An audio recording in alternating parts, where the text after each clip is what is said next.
నమస్కారం. స్త్రీ నిలయం కార్యక్రమానికి స్వాగతం.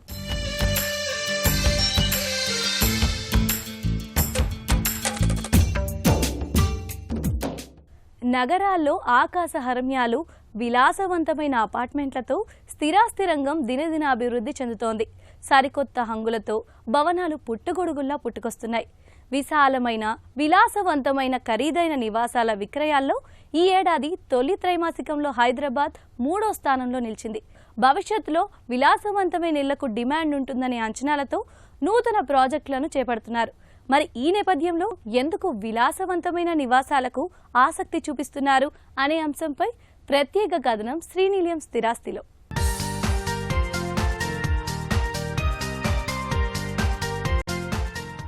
విశాలమైన, విలాసవంతమైన, ఖరీదైన నివాసాల విక్రయాల్లో ఈ ఏడాది తొలి త్రైమాసికంలో హైదరాబాద్ 3వ స్థానంలో నిలిచింది. దేశంలోని ప్రధాన 8 రియల్ ఎస్టేట్ మార్కెట్లలో 3,338 విక్రయిస్తే వాటిల్లో హైదరాబాద్లోని 415 వరకు ఉన్నాయి. క్రితం ఏడాదితో పోలిస్తే 46% పెరుగుదల నమోదైంది. ఒక్కో ఇంటి ధర 5 కోట్ల నుంచి 10 కోట్ల వరకు ఉంది. ఢిల్లీ రాజధాని ప్రాంతం అత్యధికంగా 1820 గృహాల విక్రయాలతో మొదటి స్థానంలో ఉండగా 615 నివాసాలతో ముంబై 2వ స్థానంలో నిలిచింది. ఈ విభాగంలో బెంగళూరులో 274 ఇళ్లను విక్రయించగా మిగతా 4 నగరాల్లో కలిపి 214 ఉన్నాయని నైట్ ఫ్రాంక్ ఇండియా నివేదిక వెల్లడించింది. 20 కోట్ల నుంచి 50 కోట్ల విలువైన లగ్జరీ ఇళ్ల అమ్మకాల్లో ముంబై 68% వాటా కలిగి ఉంది. ఇక్కడ 113 నివాసాలు విక్రయించారు. ఢిల్లీ, ఎన్సీఆర్లో 20, హైదరాబాద్లో 16, బెంగళూరులో 14 లగ్జరీ నివాసాలు జనవరి, ఫిబ్రవరి, మార్చి నెలల్లో అమ్ముడయ్యాయి. మార్కెట్ నిలకడగా ఉండటంతో కొత్త ప్రాజెక్టులను కూడా నిర్మాణ సంస్థలు మొదలెడుతున్నాయి. 8 నగరాల్లో ఈ ఏడాది మొదటి త్రైమాసికంలో 94,855 యూనిట్లను నిర్మాణ సంస్థలు ప్రారంభించాయి. కార్యాలయాలకు డిమాండ్ కొనసాగుతూ ఉండడంతో ఇళ్లకు మున్ముందు డిమాండ్ ఉంటుందనే అంచనాతో నూతన ప్రాజెక్టులను చేపడుతున్నాయి. హైదరాబాద్లోని కొత్త ప్రాజెక్టుల్లో 9,975 ఇళ్లు గత 3 నెలల్లో మొదలయ్యాయి. ఇక్కడ ఒక్కో త్రైమాసికంలో సగటున 10,000 కొత్త యూనిట్ల నిర్మాణం చేపడుతున్నారు. ఓవరాల్గా ఇండియా ఇయర్ ఓవర్ ఇయర్ చూసుకుంటే ఇండియాలో ఓవరాల్ సేల్స్ 4% తగ్గితే హైదరాబాద్లో ఓవరాల్గా సేల్స్ రెవెన్యూ 1% పాజిటివ్ సైడ్ ఉంది. కంపారిటివ్గా that is a good sign. But కొత్త లాంచెస్కి వచ్చేసరికి ఓవరాల్గా ఇండియాలో కొన్ని సిటీస్ గ్రోత్ బాగుంటే హైదరాబాద్లో 6% లెస్సర్ న్యూ లాంచెస్ జరిగాయి ఇయర్ ఓవర్ ఇయర్ కంపారిటివ్గా స్టడీలో. వెరాస్ చెన్నైలో 12% ఇంక్రీజ్ అయింది న్యూ లాంచెస్, బెంగళూరులో 4% ఇంక్రీజ్ అయింది. ఢిల్లీ, ఎన్సీఆర్ అండ్ బాంబేతో పోలిస్తే వేర్ 11% డిక్లైన్ ఉంది. పూణేలో 11% డిక్లైన్, ఢిల్లీ ఎన్సీఆర్లో 11% డిక్లైన్, ముంబైలో కూడా 7% డిక్లైన్ ఉంది. But Calcutta, Hyderabad is at 6% decline ratio. Type of రెసిడెన్షియల్స్లోకి వచ్చేసరికి bigger apartments, luxury apartment sales is almost equal to the affordable housing స్టేజ్కి హైదరాబాద్లో వచ్చింది market. Almost 50% of the sales is happening. 1 కోటి రూపాయలు అంతకంటే ఎక్కువ ఉన్న సెగ్మెంట్లో 50% ఆఫ్ ద సేల్స్ రికార్డ్ అయినాయి, which is a good trend in terms of the facility and the affordability overall as a society. So బేసికల్గా ఈ షిఫ్ట్ మేము గమనించింది కోవిడ్ తర్వాత ఈ షిఫ్ట్ చాలా స్పెసిఫిక్గా అబ్జర్వ్ చేసాము బిల్డర్స్గా. బేసికల్గా అంతకుముందు 1000 SFT నుంచి 1700 SFT అంటే బాగా లగ్జరీగా ఫీల్ అయ్యేవాళ్ళు, చాలా ఎక్కువ మంది దాన్ని ప్రిఫర్ చేసేవాళ్ళు. బట్ ఇప్పుడు వచ్చేసి 1400, 1400 నుంచి 2200, 2300 దాకా. సో దట్ ప్రతి ఇంట్లో ఒక రూమ్ ఎక్స్ట్రా వచ్చేటట్టుగా ఫర్ మల్టిపుల్ పర్పసెస్ కోసం ఇంకొక రూమ్ ఎక్స్ట్రా వచ్చేటట్టుగా చూసుకొని బై చేయడానికి ఇష్టపడుతున్నారు. At the same time stand alone apartments కన్నా కూడా లిటిల్ సెక్యూరిటీ ఉండి చిన్న కంఫర్టు ఫెసిలిటీస్ బోత్ ఎల్డర్లీకి కానీ పిల్లలకు కానీ ఫెసిలిటీస్ ఉండే అపార్ట్మెంట్స్లోకి ఏదో రకంగా అఫోర్డ్ చేసుకొని దాంట్లోకి ఒక స్టెప్ అప్ చేసుకొని ముందుకెళ్ళడానికి ట్రై చేస్తున్నారు. ఈ 2 చేంజెస్ కోవిడ్ తర్వాత చాలా విజువల్గా కనిపిస్తూ ఉన్నాయి మనకి. ఓవరాల్గా ప్రైస్ రేంజెస్ వచ్చేసరికి సేల్ ప్రైస్ హైదరాబాద్లో ఇయర్ ఓవర్ ఇయర్ 9% ఇంక్రీజ్ అయిందని రిపోర్ట్స్ చెప్తూ ఉన్నాయి. 6% లాంచెస్ డిక్లైన్ అయినాయి.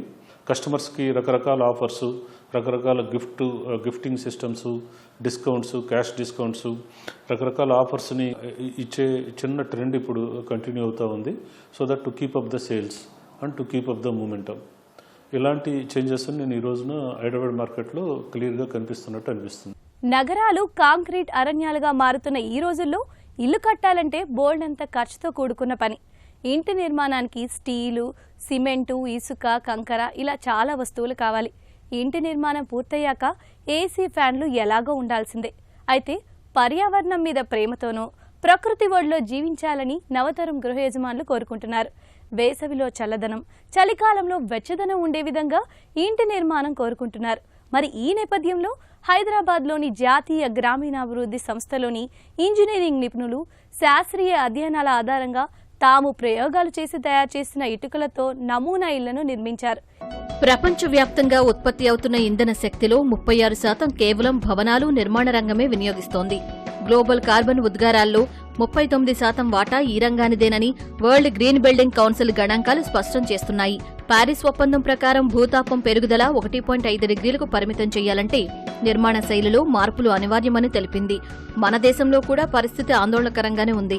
మొత్తం ఉద్గారాల్లో 20% కంటే ఎక్కువ భవనాలు, వాటి అనుబంధ పరిశ్రమల నుంచి విడుదలవుతున్నాయి. ప్రపంచంలోనే అత్యంత వేగంగా వృద్ధి చెందుతున్న నిర్మాణ రంగాల్లో ఒకటిగా ఉన్న భారత్ సహజ వనరులను విపరీతంగా వినియోగిస్తోంది. ముందే మేల్కొంటే పర్యావరణానికి మేలు జరుగుతుంది. ఈ విపత్కర పరిస్థితులను ఎదుర్కోవడానికి నెట్ జీరో భవనాలను ప్రోత్సహించాలని నిపుణులు సూచిస్తున్నారు. బాహ్య వనరులపై అతి తక్కువగా ఆధారపడుతూ పర్యావరణానికి ఎలాంటి హాని కలిగించకపోవడం ఈ నిర్మాణాల ప్రత్యేకత. ఈ భవనాలు తమకు కావలసిన విద్యుత్, నీరు వంటివి స్వయంగా ఉత్పత్తి చేసుకుంటాయి. సౌర, పవన విద్యుత్ ప్లాంట్ల ఏర్పాటుతో కరెంటును ఉత్పత్తి చేస్తాయి. మట్టి కూడా బంగారమే అంటున్నారు హైదరాబాద్లోని జాతీయ గ్రామీణాభివృద్ధి సంస్థలోని ఇంజనీరింగ్ నిపుణులు. శాస్త్రీయ అధ్యయనాల ఆధారంగా తాము ప్రయోగాలు చేసి తయారు చేసిన ఇటుకలు నిర్మాణాలకు శ్రేష్టమైనవి, పటిష్టమైనవి అని చెబుతున్నారు. కంప్రెస్డ్ స్టెబిలైజ్డ్ ఎర్త్ బ్లాక్స్ పేరిట మట్టి ఇటుకలను తయారు చేసి వాటిపై యువతకు శిక్షణ ఇస్తున్నారు. సాధారణ ఇటుకలతో పోలిస్తే వీటి తయారీ తేలిక, చౌకగా ఉండటంతో పాటు ధర కూడా తక్కువ, పర్యావరణ హితంగా మేలైనవి అని వెల్లడైంది. ఇంటి నిర్మాణంలో మట్టి ఇటుకల వాడకం తగ్గి సిమెంట్ ఇటుకల వినియోగం బాగా పెరిగింది. వ్యక్తిగత ఇళ్లల్లో మినహా భారీ అపార్ట్మెంట్లు, విల్లాల ప్రాజెక్టుల్లో అధిక శాతం ఫ్లై యాష్తో తయారైన ఇటుకలనే ఉపయోగిస్తున్నారు. మట్టితో చేసిన వాటి లభ్యత తగ్గిపోవడం, కావలసిన పరిమాణంలో సిమెంట్ ఇటుకల తయారీ వెసులుబాటు ఉండడం, ధరపరంగా కలిసి వస్తుండడంతో వీటినే ఉపయోగిస్తున్నారు. ఇప్పుడు మళ్లీ మట్టి ఇటుకలపై మనసు పారేసుకుంటున్నారు. సంప్రదాయ పద్ధతిలో కాకుండా కంప్రెస్డ్ విధానంలో తయారు చేసి వాడుతున్నారు. వీటితో చాలా ప్రయోజనాలు ఉన్నాయని బిల్డర్లు అంటున్నారు. గోడ పటుత్వం కోసం ఇంటర్లాకింగ్ విధానంలోనూ రూపొందించుకోవచ్చు.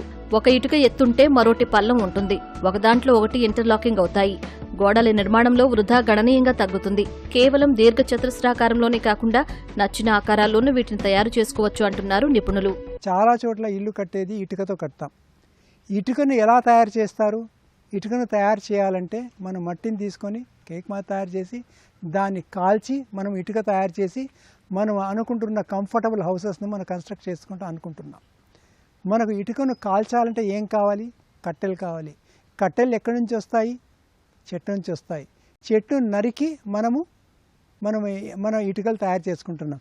అంటే మనము ఏదైతే చెట్లు కార్బన్ డైఆక్సైడ్ను అబ్జార్బ్ చేసి ఆక్సిజన్ ఇస్తున్నాయో అటువంటి చెట్లను ఏదైతే కార్బన్ సింక్స్ అంటామో దాన్ని మనము అయితే పడగొట్టి మనకు కావాల్సిన ఇండ్లను తయారు చేసుకుంటున్నాం. కాబట్టి ఇక్కడ ముఖ్యంగా ఆలోచించాలి, మనము ఈ ఇటుక ఏదైతే తయారు చేస్తున్నామో ఆ ఇటుకను మనం కాల్చకుండా తయారు చేయొచ్చా అనేది ఒక విధంగా ఆలోచించాల్సిన విషయం. దీంట్లో లారీ బేకర్ టెక్నాలజీస్ అని యూజ్ చేసి మనము కన్స్ట్రక్షన్ యాక్టివిటీ కింద చేయగలిగితే మనము కొంతవరకు ఈ కాలుష్యాన్ని తగ్గించడం వల్ల అవుతామనేది ఒకటి మనకు చాలా క్లియర్గా తెలుస్తున్న విషయం. అందుకే రూరల్ టెక్నాలజీ పార్క్ ద్వారా, లారీ బేకర్ టెక్నాలజీస్ ద్వారా మనము కాల్చకుండా కంప్రెస్డ్ స్టెబిలైజ్డ్ ఎర్త్ బ్లాక్ అనేది డెవలప్ చేసి దాన్ని ప్రమోట్ చేసి దాన్ని మనము ఇంటి కన్స్ట్రక్షన్కు యూజ్ చేయాలనేది మనం ప్రమోట్ చేయడం జరుగుతూ ఉంది. మా ఎక్స్పీరియన్స్ ప్రకారం 2 నుంచి 3 డిగ్రీల వరకు మనకు టెంపరేచర్ లెవెల్స్ అటువంటి ఇళ్లలో తగ్గించడానికి అవకాశం ఉందని చెప్పి కూడా నిరూపితమైంది. అటువంటి టెక్నాలజీస్ మనము యూజ్ చేయాల్సిన అవసరం ఉంది. అదేవిధంగా కన్స్ట్రక్షన్ కూడా చాలా వివిధ రకాలుగా చేసుకోవచ్చు. ఇప్పుడు మీరు నా వెనకల చూసుకున్న ఇల్లు దాన్ని ర్యాట్ ట్రాప్ కన్స్ట్రక్షన్ హౌస్ అంటారు. ర్యాట్ ట్రాప్ కన్స్ట్రక్షన్లో ఎలా కడతామంటే 2 విధాలుగా వాల్ కట్టేటప్పుడు మధ్యలో గ్యాప్ వదిలి ఈ పక్క ఆ పక్క 2 ఇటుకలను పేర్చి మధ్యలో గ్యాప్ వదిలిన వల్ల మనకు థర్మల్ ఇన్సులేషన్ కూడా మనకు దోహదం చేస్తున్నాం.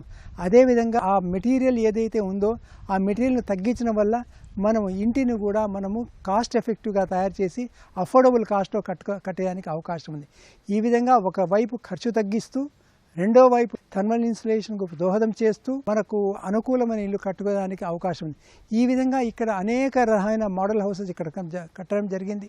ప్రతి స్టేట్కు సంబంధించిన ఒక్కొక్క ఇల్లు ఇక్కడ ఒక షోకేస్ చేయడం జరిగింది. దీనివల్ల మేము అటు ఇల్లు కట్టేందుకు ఖర్చు తగ్గించడం వల్ల అవుతున్నాము, రెండో విధంగా పర్యావరణానికి కూడా మనము దోహదం చేసేదానికి ఆస్కారం కలిగిస్తూ వీటిల్లో మనకు ఇంజనీర్స్కి అయితేనేమి, కన్స్ట్రక్షన్ వర్కర్స్కి అయితేనేమి, మ్యాసన్స్కి అయితే వాళ్ళందరికీ కూడా ఈ విధమైన టెక్నాలజీను డెవలప్ చేసేదానికి వాళ్ళకు ట్రైనింగ్స్ ఇచ్చి వాటి ద్వారా ఈ కన్స్ట్రక్షన్ ప్రమోట్ చేయాలని చెప్పి ఒక పెద్ద ప్రయత్నం మా ద్వారా జరుగుతూ ఉంది. సమస్త ప్రాణకోటికి జీవనాధారం నీరు. అలాంటి నీటిని జాగ్రత్తగా కాపాడుకోవాల్సిన బాధ్యత మనందరిపైన ఉంది. రోజు రోజుకు నగరాలు కాంక్రీట్ వనాలుగా మారిపోతున్నాయి. దీంతో కురిసిన వర్షం వృధా అవుతోంది. ఇంకుడు గుంతల నిర్మాణం ద్వారా విలువైన నీటిని భద్రపరచాల్సిన సమయం ఆసన్నమైంది. 100 చదరపు మీటర్ల పైకప్పుపై ఉన్న కురిసిన వర్షపు నీరు రోజుకు దాదాపు 200 లీటర్లు ఉంటుంది. ఆ వర్షపు నీటిని మొత్తం నీటిని భూమిలోకి ఇంకే విధంగా చేయడానికి కేవలం 6 క్యూబిక్ మీటర్లు ఇంకుడు గుంత సరిపోతుంది. మరి ఈ నేపథ్యంలో ఇంకుడు గుంతల నిర్మాణం, ఇంజెక్షన్ వెల్స్ పునరుద్ధరణ ఎలా చేసుకోవాలి అనే అంశం ప్రత్యేక కథనం. ఈ నీటి సమస్యకు పరిష్కారంగా ఇంకుడు గుంతల నిర్మాణం చేపట్టాలని నిపుణులు సూచిస్తున్నారు. ఇంటి ఆవరణలో ఒక్క ఇంకుడు గుంత నిర్మించినా సరే ఎన్నో ప్రయోజనాలు ఉంటాయని చెబుతున్నారు. ఉదాహరణకు 100 చదరపు మీటర్ల పైకప్పు ఉన్న ఆవరణలో సాధారణ వర్షపాతం రోజుకు దాదాపు 2000 లీటర్ల వాన నీటిని సంరక్షించే అవకాశం ఉంది. ఈ లెక్కన 50 నుండి 100 ఫ్లాట్లు ఉన్న అపార్ట్మెంట్ల సముదాయంలో భారీ ఎత్తున వాన నీటిని ఆదా చేసే అవకాశం ఉంది. దీనివల్ల వేసవిలో నీటి కష్టాలకు అడ్డుకట్ట వేయవచ్చని నిపుణులు చెబుతున్నారు. ఇంకుడు గుంతలు కాకుండా ఇప్పటికే ఎండిపోయిన బోర్లను ఇంజెక్షన్ వెల్స్ ద్వారా పూర్తిగా పునరుద్ధరించవచ్చని సూచిస్తున్నారు. ముఖ్యంగా పెద్ద పెద్ద అపార్ట్మెంట్ల సముదాయాలు, గేటెడ్ కమ్యూనిటీల్లో ఎండిపోయిన బోర్లకు వీటి ద్వారా తిరిగి ప్రాణం పోయవచ్చని పేర్కొంటున్నారు. పనిచేస్తున్న లేదా అడుగంటిన బోరుబావికి కొంత దూరంలో దానికి సమాంతరంగా 60 మీటర్ల లోతులో కొత్తగా ఒక బోరు వేయడం, లేదంటే ఇప్పటికే అక్కడ ఎండిన మరో బోరు ఉంటే ఎంపిక చేసుకోవాలి. ఆ బోరు కూలిపోకుండా అందులో 6 నుంచి 10 మీటర్ల లోతు వరకు పీఐసీ పైపును లోపలికి చొప్పించాలి. అనంతరం ఈ బోరు చుట్టూ సమాన పరిమాణంలో పొడవు వెడల్పుతో 2 మీటర్ల లోతు వరకు గుంతను తవ్వాలి. ఆ తర్వాత ఈ పైపునకు చుట్టూ 10 మిల్లీమీటర్ల నుంచి 20 మిల్లీమీటర్ల పరిమాణం గల చిన్న చిన్న రంధ్రాలు చేయాలి. ఆ రంధ్రాల చుట్టూ ఒక స్టెయిన్లెస్ స్టీల్ జాలీని చుట్టాలి. ఆ గుంతలో సగభాగం వరకు 40 మిల్లీమీటర్ల పరిమాణం ఉన్న కంకరతో, మిగిలిన భాగంలో పావు వంతు వరకు 20 మిల్లీమీటర్ల పరిమాణం ఉన్న కంకరతో నింపాలి. తర్వాత దానిలో సగభాగం వరకు దొడ్డు నింపి మిగిలిన సగభాగాన్ని ఖాళీగా వదిలేయాలి. అపార్ట్మెంట్లు, గేటెడ్ కమ్యూనిటీలు లేదా ఇంటి పైకప్పు నుంచి వచ్చే వర్షపు నీటి గొట్టాన్ని ఈ ఇంకుడు గుంతలోకి పంపాలి. ఇళ్లు లేదా అపార్ట్మెంట్ల ఆవరణ బట్టి ఆ మేరకు విస్తీర్ణంలో నిర్మించుకోవచ్చు. వర్షపు నీరంతా భూమిలోకి ఇంకి పక్కనే ఉన్న బోర్లు రీఛార్జ్ అవుతాయి. ఈ ఇంజెక్షన్ వెల్ లోతైన బీటలు వారిన బోరుబావులను సైతం తిరిగి పనిచేసేలా చేస్తుంది. ఒక శాస్త్రీయ పద్ధతిలో సాధారణం కంటే 5 నుంచి 10 రెట్లు భూమిలోకి వర్షపు నీరు ఇంకేలా ఈ బోరుబావి ఇంకుడు గుంత సహాయపడుతుంది. ఇళ్లు లేదా అపార్ట్మెంట్లే కాదు, చుట్టుపక్కల భూగర్భ జలాలను కూడా ఇది పెంచుతుంది. వృధాగా రోడ్లపై పారే వరదను తగ్గిస్తుంది. తద్వారా రహదారులు పాడుకావు.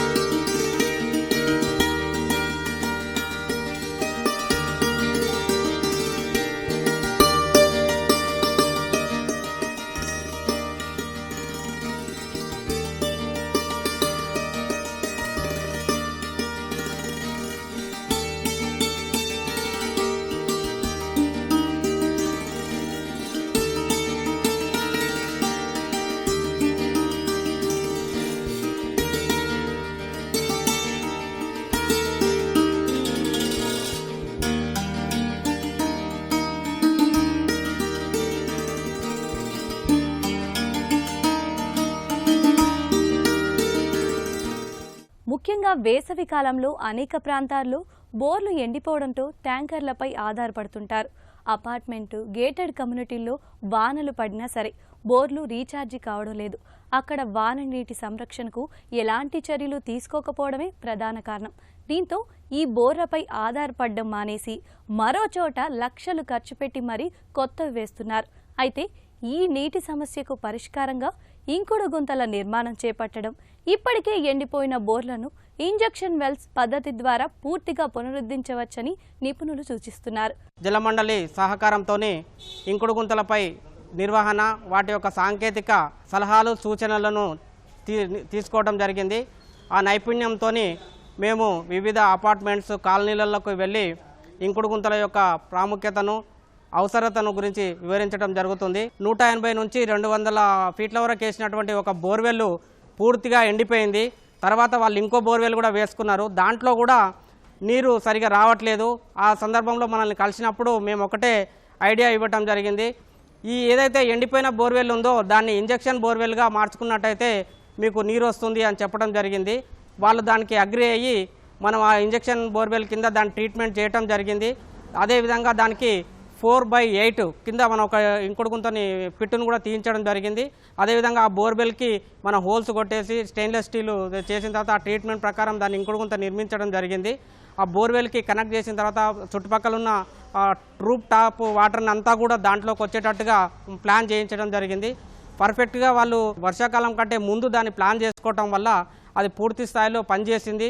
అది అలాగా ఎవరైనా బోర్వెల్ వేసుకొని ఉన్నట్టయితే ఆ బోర్వెల్ని పని చేయకుండా ఉన్నదాన్ని వదిలేయకుండా దాన్ని ఇంజెక్షన్ బోర్వెల్ కింద మార్చుకోవచ్చు. లేదంటే ఇంకా కొత్తగా వేసుకునే వాళ్ళు రాకీ సాయిల్ అట్లా ఉన్నట్టయితే అక్కడ కూడా రాకీ సాయిల్, చౌడు నేలలు అలాంటి నేలల్లో కూడా మనం ఒక 200 ఫీట్ల వరకు బోర్వెల్ని వేసుకొని దాన్ని ట్రీట్మెంట్ చేసుకున్నట్టయితే ఇంజెక్షన్ బోర్వెల్ అంటాం. ఆ బోర్వెల్ కింద కూడా మనకు ఇతర బోర్వెల్స్ అన్నీ కూడా పనిచేయడానికి అవకాశం ఉంటుంది. ప్రాసెస్ ఉంటుంది. మనకు 40 mm కంకర, 20 mm కంకర, కోర్ శాండ్ ఈ కొలతలతో మనం చేసుకోవాల్సి ఉంటుంది.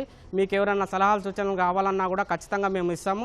మీరు తప్పకుండా ఒకవేళ ఇంతకుముందు ఏదో కట్టుకున్న ఇంకుడు గుంతను కూడా తప్పకుండా వర్షాకాలం కంటే ముందు దాన్ని ట్రీట్మెంట్ చేసుకోవాలి. ఏదో కట్టామా వదిలేసామా, ఏదో పనిచేస్తుందా చేస్తలేదా అనేది వదిలేయకుండా తప్పకుండా అది పనిచేస్తుందా లేదా చూడాలి.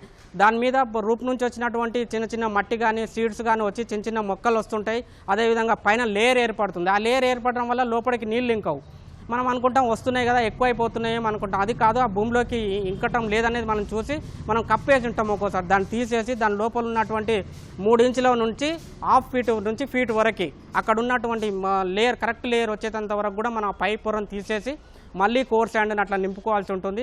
అదే మెయింటెనెన్స్ అంటారు. ఆ నిర్వహణ పద్ధతిలో మనం నిర్వహించినట్లయితే కొన్ని ఇయర్స్ వరకు కూడా ఇంకుడు గుంతలు పనిచేస్తాయి.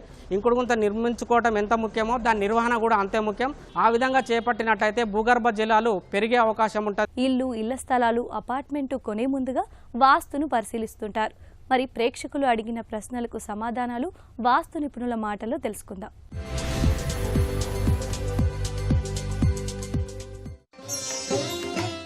వాస్తుశాస్త్ర ప్రకారం ఇంటి కిటికీలు, ద్వారబంధాలు ఏ ప్రదేశాల్లో ఉండాలి? సహజ సిద్ధంగా వాస్తు శాస్త్రంలో మనం ఒక గృహ నిర్మాణం చేసుకున్నప్పుడు ఉచ్చ స్థానాలు, నీచ స్థానాలు అంటే ఏంటి?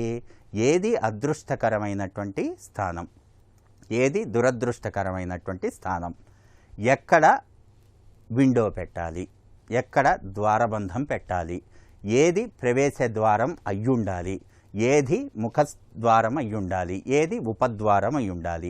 అదేవిధంగా ఒక ఇంటిని గనక చూస్తే ఈ యొక్క ద్వారబంధాలు, విండోసు, వెంటిలేటర్సు అన్నీ కూడా ఒక అలైన్మెంట్లో ఉన్నాయా లేదా, అంటే ఒక పారులో ఉన్నాయా లేదా అనేటువంటిది ప్రప్రథమంగా మనం తెలుసుకోవాలి. అది ఏ విధంగా చూసుకుంటాం?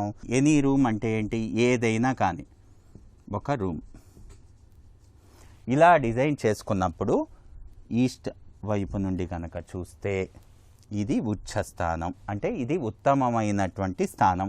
ఇక్కడ ద్వారబంధం ఉండొచ్చు. అదేవిధంగా ఇది ఈస్ట్ ఆఫ్ నార్త్ ఈస్ట్,